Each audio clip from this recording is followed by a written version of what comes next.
terhormat Ibu Kepala Sekolah dan seterusnya kepada guru-guru hebat SMKN 1 Basung.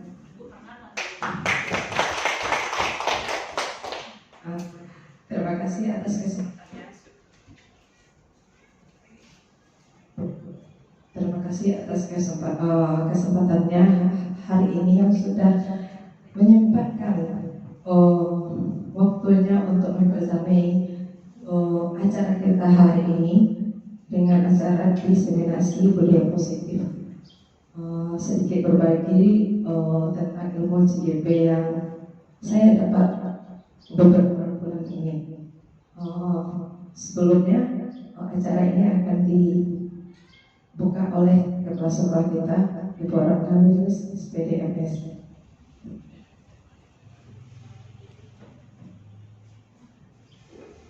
Bismillahirrahmanirrahim. Assalamualaikum warahmatullahi wabarakatuh.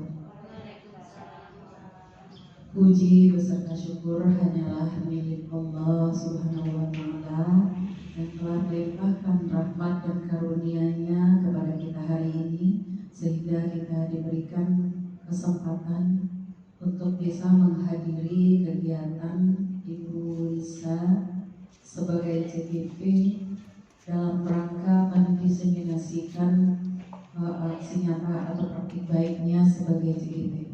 Selanjutnya, selawat berangkaikan salam, marilah sama-sama kita limpah curahkan kepada junjungan umat Islam dengan melafalkan Allahumma shalli ala sayyidina Muhammad wa ala ali Muhammad. Ibu-ibu yang saya hormati, ibu guru hebat yang hari ini sudah dengan ikhlas melangkahkan kaki, mengayunkan tangan untuk menuju ruangan ini mengikuti acara diseminasi yang akan dilaksanakan oleh Ibu Lisa Primasari. Terima kasih saya ucapkan kepada ibu semuanya.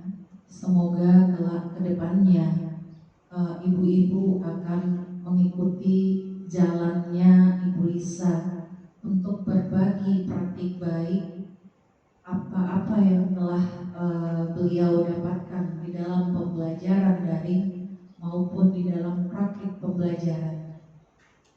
Ada beberapa hal sebenarnya yang termakna oleh saya hari ini, Bapak Ibu-ibu. Kita boleh sedikit berbangga dan senang hati karena ada beberapa teman kita yang memang diluluskan sebagai agen perubahan di dalam pendidikan. Bukan berarti ibu yang pada kesempatan ini belum mendapat kesempatan untuk CGP bukan melakukan perubahan, tidak juga. Kita semuanya adalah agen perubahan.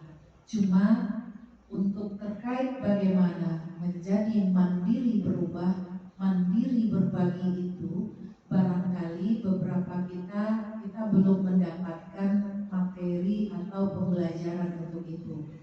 Tapi saya yakin dan percaya dengan Bapak Ibu mengikuti di kegiatan platform Merdeka Mengajar, itu sangat banyak yang bisa kita dapatkan di sana. Saya sangat bangga Bapak Ibu, kemarin waktu saya bertemu dengan CGP yang ada di kelas saya di hari Minggu kemarin itu, ada yang sertifikat PMM-nya sudah 25 Bapak Ibu.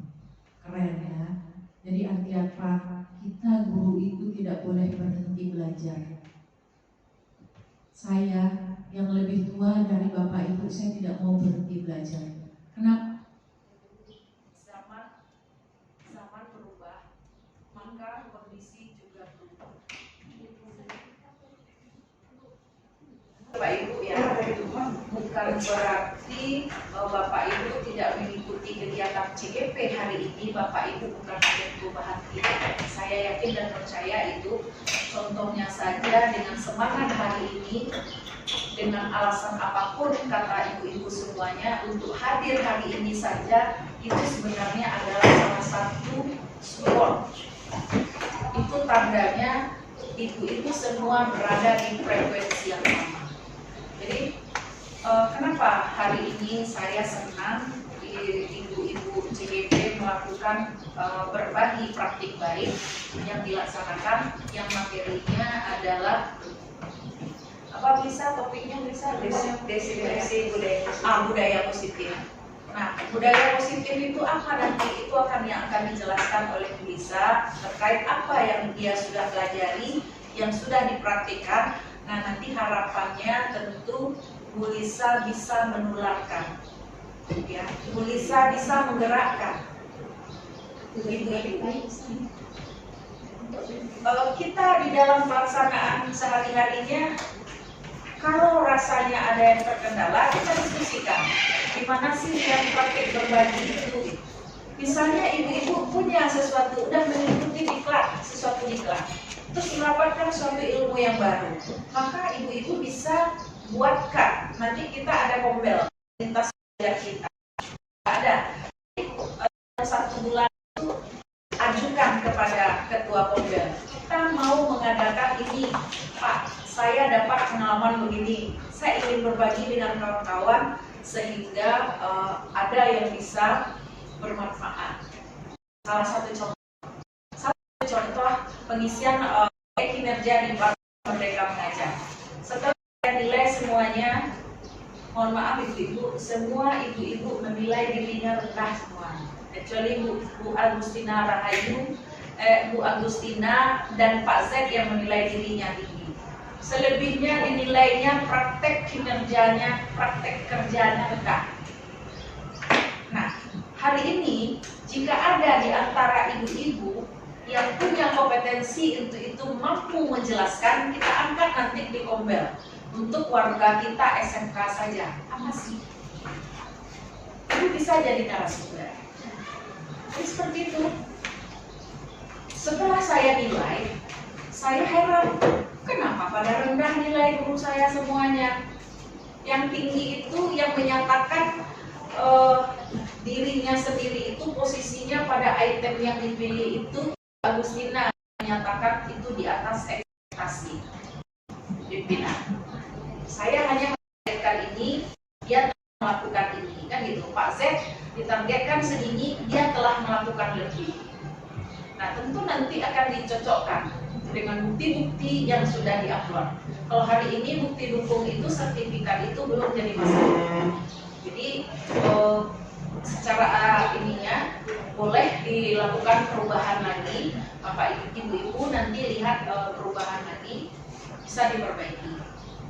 Perbaiki, ajukan ke atasan lagi, komunikasi ke saya. Cuman sampai saat ini saya belum bisa ada tombol untuk mengiyakan itu, menunggu dari dinas pendidikan dulu. Jadi itu masalah. Jadi bagi ada ibu-ibu yang berbagi, nanti mau berbagi itu kemarin yang saya lakukan, kenapa saya bisa di atas ekspektasi, harus bisa membaginya, pandu kawan-kawannya. Jadi itu salah satu bukti kita berbagi. Nah, Bu Lisa nanti akan berbagi bagaimana materi yang sudah didapatkan dengan yang akan beliau diseminasikan pada kesempatan ini. Silahkan banyak diskusi nanti dengan Bu Lisa sesuai dengan waktu yang tersedia. Selain itu kan setiap harinya kita akan selalu berjumpa. Di salah satunya itu bagaimana praktek segitiga institusi terhadap siswa kita.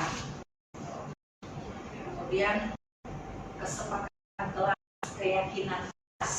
Nah, ini tolong barangkali bisa kajiannya. Berarti dilakukan, tetapi mungkin nilai sudah dilakukan, namun belum efektif. Makanya itu yang saya nilai. Sudah dilakukan, namun belum efektif. Tidak ada saya menilai yang di bawah ekspektasi, tapi ibu-ibu sendiri yang menilai kinerjanya yang di bawah ekspektasi. Digabungkan nilai ibu dengan nilai saya, masih nilainya di bawah ekspektasi. Nah, ketika saya angkat di nilai akhir, kenapa saya sampaikan juga supaya ya, karena kan kita ini, saya angkat nilainya, tidak ada satupun saya buat nilai di bawah baik, yang nilai cukup, nilainya minimal baik. Setelah ubah nilai semuanya sudah oke, sudah dulu saya kirim ke dinas pendidikan semua yang sudah saya nilai. tapi yang data awal saya tidak berubah karena Dinas Pendidikan alun mencigo mungkin lagi apa yang saya ajukan. Yang saya ajukan ini salah atau benar alun mencigo. Maka saya tidak bisa apa-apa hari ini. Dia rencananya mau menghubungi siapa dinas yang ditugaskan untuk itu. Nah, jadi itu yang ini.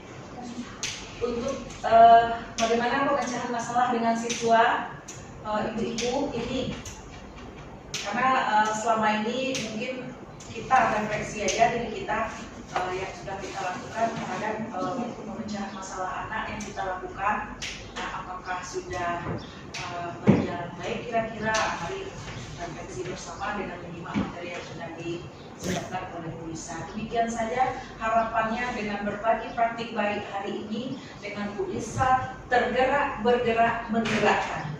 Nah, jadi artiannya hari ini Bu Lisa sudah berhasil tergerak, bergerak, menggerakkan ibu-ibu semuanya. Nanti ibu-ibu juga seperti itu, tergerak juga untuk melakukan perubahan itu, tergerak juga untuk melakukannya dan memindahkannya kepada orang lain. Bukan berarti kita yang terbaik, tidak, tapi kita berbagi pengalaman ini loh yang saya lakukan. Nah, demikian saja, banyak maaf. Wabillahi taufiq wal hidayah. Wassalamualaikum warahmatullahi wabarakatuh. Waalaikumsalam warahmatullahi wabarakatuh. Baiklah ibu-ibu semuanya, guru-guru hebat SMK 1 Lumasuk. Kita mulai acara kita hari ini dengan judul Diseminasi Budaya Positif. Yang sedikit saya dapatkan dari beberapa bulan pendidikan CDP Angkatan 10. Nah, untuk konten atau isi yang akan kita bahas hari ini adalah pertama, perubahan paradigma belajar, disiplin positif, nilai-nilai kebajikan, kebutuhan dasar manusia, motivasi perilaku manusia, posisi kontrol dan restitusi, keyakinan kelas, dan terakhir segitiga restitusi. Pertama, kita bahas dulu perubahan paradigma belajar. Nah, pembelajaran dengan paradigma baru merupakan pembelajaran yang dirancang berdasarkan prinsip pembelajaran yang berdiferensiasi. Berdiferensiasi berarti yang berbeda-beda berdasarkan kebutuhan murid kita, sehingga peserta didik belajar sesuai dengan kebutuhannya berdasarkan perkembangan sesuai dengan teori psikologi modern untuk mewujudkan profil pelajar Pancasila. Nah, di sini saya akan sedikit menyinggung tentang miskonsepsi tentang teori kontrol yang sering kita terapkan. Pertama, mungkin ilustrasinya adalah ilustrasi guru mengontrol murid. Nah, yang kedua, ilustrasi bahwa semua penguatan positif itu efektif dan bermanfaat. Nah, ketiga, ilustrasinya bahwa kritik dan membuat rasa bersalah mampu menguatkan karakter. Terakhir, ilusi bahwa orang dewasa berhak memaksa. Jadi yang kecil ini tinggal menjalankannya saja. Ini adalah miskonsepsi yang sering terjadi di sekitar kita. Nah, yang kedua, disiplin positif. Nah, disiplin positif di sini kita bahas dulu disiplin. Apa itu disiplin? Disiplin itu berasal dari bahasa Latin disiplina, yang artinya belajar. Disiplin diri mempelajari bagaimana kita mengontrol diri kita dan bagaimana kita menguasai diri untuk memilih tindakan yang mengarah pada nilai-nilai yang kita hargai. Disiplin positif merupakan salah satu cara penerapan disiplin yang bertujuan menurunkan kesehatan kita serta mengendalikan peserta didik tanpa imbalan ancaman atau hukuman. Tiga, tujuan pendidikan. Sebagai pendidik atau guru, tujuan kita adalah menjadikan anak yang disiplin, anak-anak yang memiliki disiplin diri sehingga mereka bisa berperilaku dengan mengacu pada nilai-nilai pendidikan universal dan memiliki motivasi intrinsik dan ekstrinsik. Ketiga, nilai-nilai kebajikan. Nah, di sini kita karena sudah kurikulum mereka, kita sudah mengenal pelajar Pancasila. Nah, nilai-nilai kebajikan adalah sifat-sifat positif manusia yang merupakan tujuan mulia yang ingin dicapai setiap individu. Nah, di sini kita sudah di kurikulum mereka kita sudah menerapkan pelajar Pancasila. Profil pelajar Pancasila itu ada 6 atau ada 6 karakter profil pelajar Pancasila.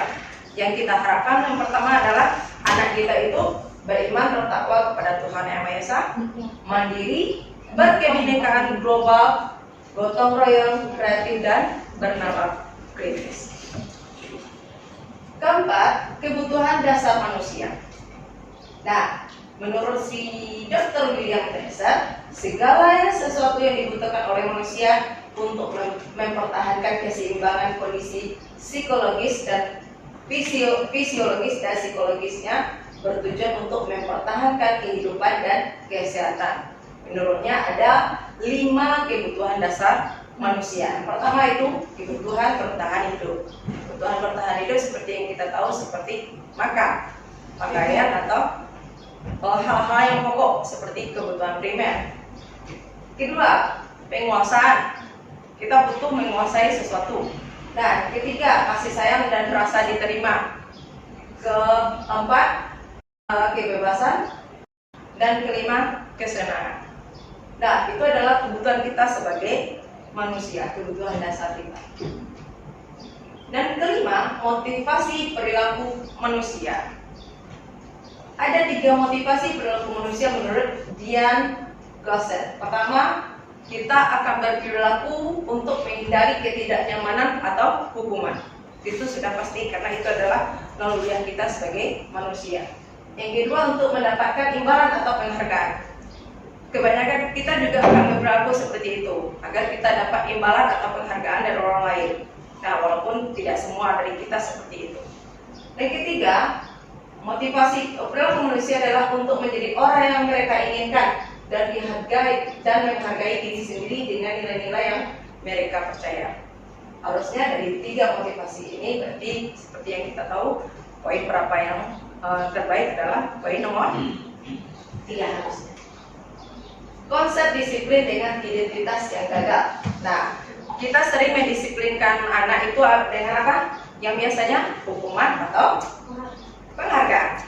Nah, contohnya anak yang disiplin kita hukum, yang tidak disiplin kita hukum. Nah, sedangkan hukuman itu ada yang dirasakan oleh anak atau kita manusia itu menyakitkan. Kita kalau dihukum itu pasti tidak nyaman. Rasanya terpaksa atau memaksa, murid menyembunyikan kesalahannya karena takut dihukum.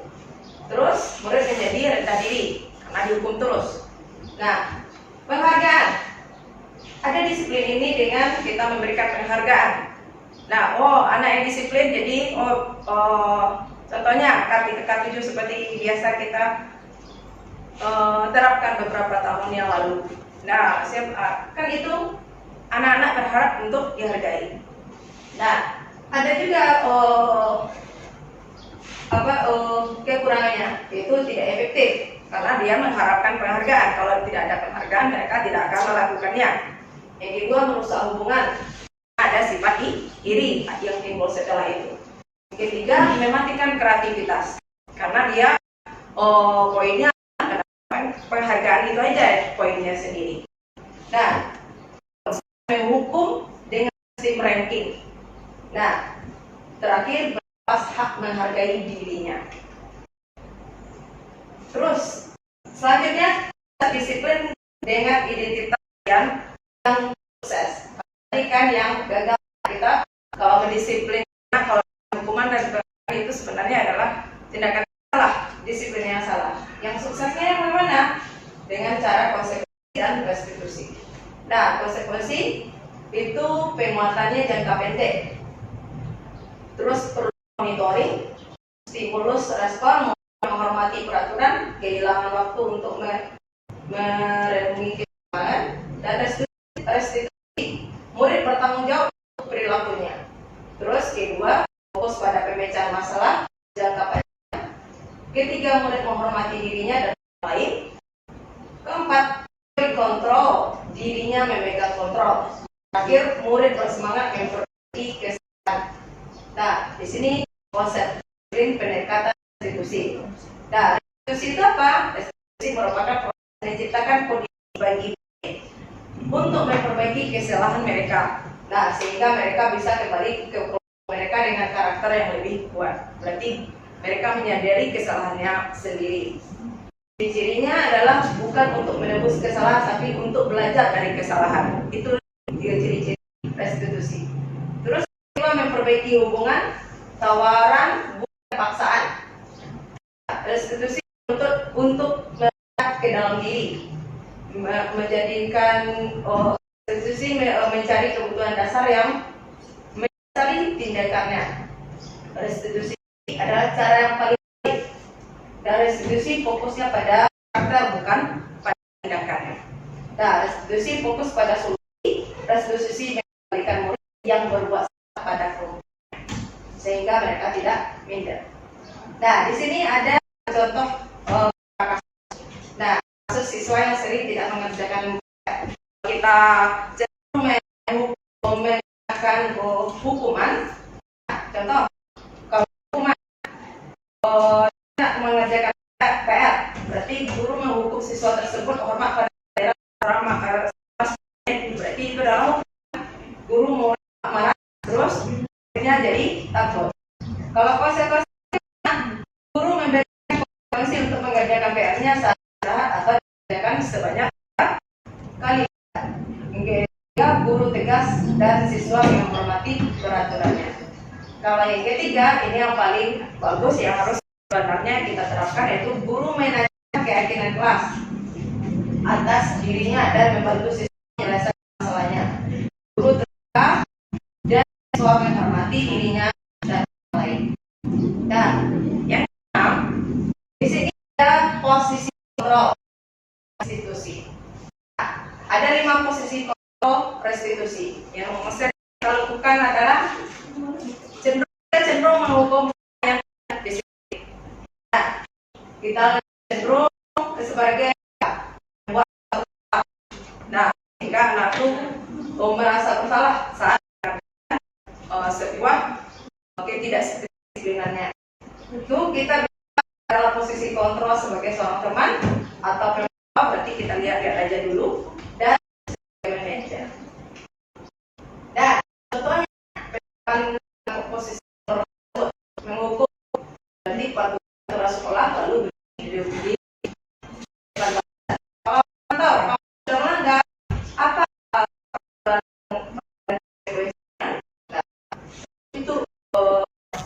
kita sebagaimana ayolah yang tadi buat bangga. Nah, ini juga kita bilang anak kita bicara biasanya tertib buat guru bangga, kali ini tidak apa-apa kamu melakukan salah. Berarti itu kalau seperti itu kita pada anak didik kita, berarti itu posisi kontrol kita sebagai teman. Membuat rasa bersalah. Terus kita sering akan bilang, contohnya seperti ini, berapa kali Bu guru harus memberitahu kamu, Bu guru kecewa sama kamu. Dan kalau saat kita kecewa, mereka mungkin akan merasa bersalah. Nah, yang kelima yang paling bagus adalah posisi kontrol kita sebagai manajer. Apa kamu sudah tahu kesalahanmu? Berarti kita tanya dulu. Berarti kita minta mereka menyadari kesalahannya. Kira-kira bagaimana kamu akan memperbaikinya? Berarti di sini kita tanya mereka apakah mereka sudah tahu atau menyadari kesalahannya. Terus kita tanya apa solusinya. Jadi kalau kita udah sering seperti ini, kita sudah dalam posisi kontrol sebagai manajer. Ini adalah posisi kontrol kita yang paling bagus.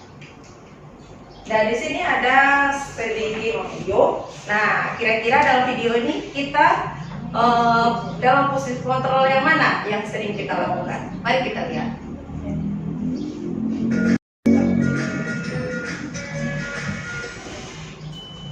Salam bahagia Ibu dan Bapak Guru hebat dalam penerapan disiplin positif restitusi, salah satu program perkembangan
keyakinan sekolah atau keyakinan kelas tadi. Seperti yang sudah dijelaskan tadi, keyakinan sekolah atau keyakinan kelas ini sebenarnya lahir dari peraturan kelas atau peraturan sekolah yang sudah ada. Cuman kalimatnya aja yang berbeda.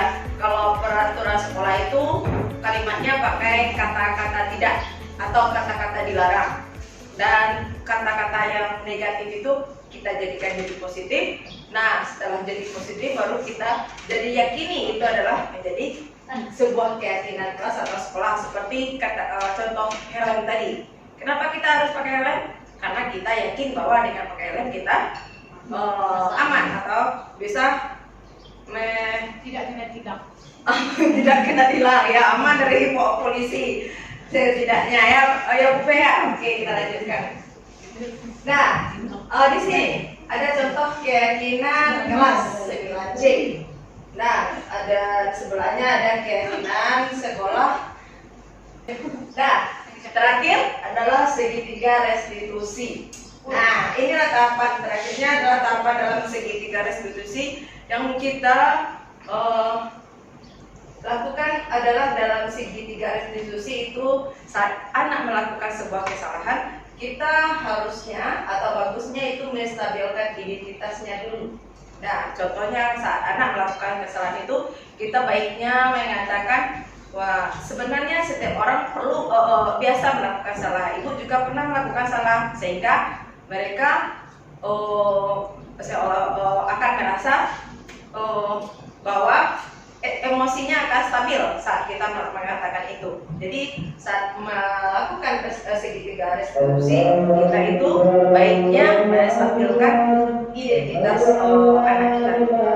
Nah, setelah itu mereka akan merasa lebih baik perasaannya, karena berarti kesalahan ini bukan biasa dilakukan, tapi setiap orang biasa melakukan salah, tapi setidaknya kita bisa belajar dari kesalahan itu. Nah, setelah emosi anak kita sudah stabil, yang selanjutnya yang kita lakukan adalah memvalidasi tindakan mereka yang salah. Dengan contoh, kita tanya, apakah Zikri tahu apa yang Zikri lakukan hari ini? Apakah menurut Zikri itu benar atau salah? Nah, sehingga kesalahan atau rasa bersalah atau atas tindakannya itu dia yang menyadari sendiri. Yang ketiga, baru kita menanyakan keyakinan kelas. Kira-kira bagaimana? Apakah dari tindakan anak tadi atau tindakan Ananda ada keyakinan kelas yang kita atau Zikri atau Ananda langgar? Nah, kalau ada, nanti bagaimana solusinya? Berarti kita minta mereka melakukan mencari solusinya. Dan atas tindakan salah mereka, mungkin mereka minta maaf atau yang lainnya. Terus di sini kita akan membahas bagaimana menstabilkan identitas saat melakukan segitiga restitusi. Menstabilkan identitas dilakukan berdasarkan prinsip bahwa membuat kesalahan adalah bagian dari proses pembelajaran. Nah, yang nantinya akan menggeser identitas gagal ke arah identitas yang sukses. Nah, yang kedua, menstabilkan identitas. Itu berbuat salah itu adalah hal manusiawi, kan? Kita sebagai guru juga tidak selalu benar. Makanya kita hendaknya atau bagusnya mengatakan sama anak agar emosinya stabil. Kita akan mengatakan itu juga bahwa melakukan kesalahan itu adalah manusiawi. Ibu juga pernah melakukan salah. Nah, kedua, menyelesaikan permasalahan ini, bapak ibu menyelesaikan permasalahan. Kita skip aja ya. Jalan asal itu nak wakwe. Nah, terus validasi tindakan yang salah. Setelah kita stabilkan emosinya, menstabilkan identitas tadi, kita validasi tindakan salahnya. Validasi ini berarti kita menanyakan apakah tindakannya itu salah atau benar. Nah, sehingga dia sendiri yang menyadari, oh saya ini memang salah. Nah, yang ketiga, tindakan validasi setelah tindakan validasi salah itu langkahnya adalah kamu, nah ini kata-katanya, kamu pasti punya alasan melakukannya. Nah, jadi kita tidak langsung menjudge saja, Pak kok ikut di kerajaan, Pak kok salah. Nah, tidak seperti itu. Kita bagusnya bertanya kenapa saat anak terlambat, kenapa terlambat. Nah, kita nak judge dulu. Saat anak tidur dalam kelas, kita tidak langsung menghukumnya. Kita tanya dulu kenapa tidur. Nah, kenapa cabut? Nah, Kenapa ya. tidak bikin tugas? Ya, kenapa tidak bikin tugas? Pasti dia punya alasan untuk berbuat seperti itu. Nah, kalau dia bilang malas misalnya, nah kita katanya malas itu kira-kira bagus tak? Nah setelah itu baru kita carikan, minta mereka untuk mencari solusinya. Nah, seperti video terlambat sih, siapa itu tadi namanya? Kan video terlambat tadi. Jadi dia yang mencari solusinya. Terus menanyakan keyakinan. Nah, di sini menanyakan keyakinan ini kita bisa bertanya apa nilai yang kita percaya di sekolah kita. Ini nilai apa yang telah kita sepakati di kelas atau di sekolah. Nah, sehingga mereka ingat lagi, dan kita sepakat seperti apa. Nah, ini contoh penerapan segitiga restitusi.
Budaya positif tersebut dapat dijalankan dengan menerapkan konsep-konsep inti seperti disiplin positif, motivasi, perilaku manusia, keyakinan sekolah atau kelas, kebutuhan dasar, manusia sebagai posisi kontrolnya, segitiga restitusi.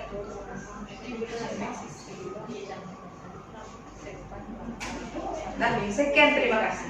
Saya ucapkan kepada ibu-ibu SMK hebat, SMK yang hebat, dan sudah mau meluangkan waktunya mempersamai acara kita siang ini. Terima kasih atas atensinya. Assalamualaikum warahmatullahi wabarakatuh.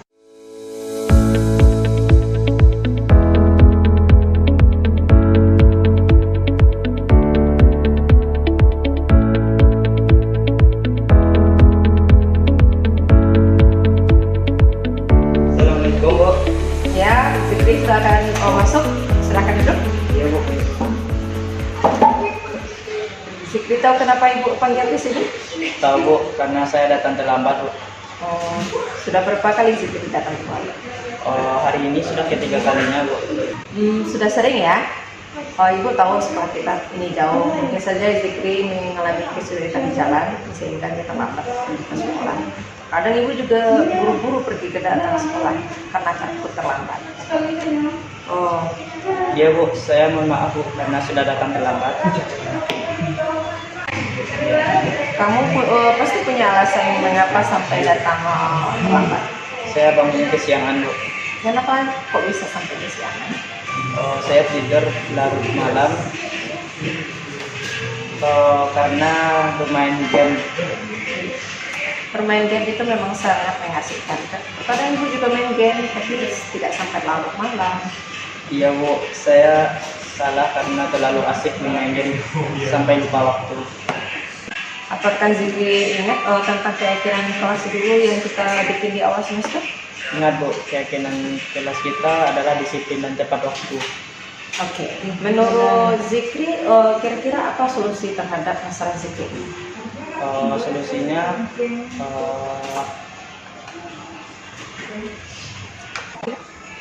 ada, Bu. Saya harus mengontrol diri saya untuk tidak bermain game sampai larut malam, Bu. Oke. Jadi jam berapa idealnya kalau kita tidur malam? Jam 10 sudah harus istirahat, Bu. Baiklah. Mulai hari ini Zikri sudah tahu apa yang harus dilakukan kan? Ya, Bu. Mulai hari ini saya akan mengurangi bermain game dan saya akan tidur jam 10 malam.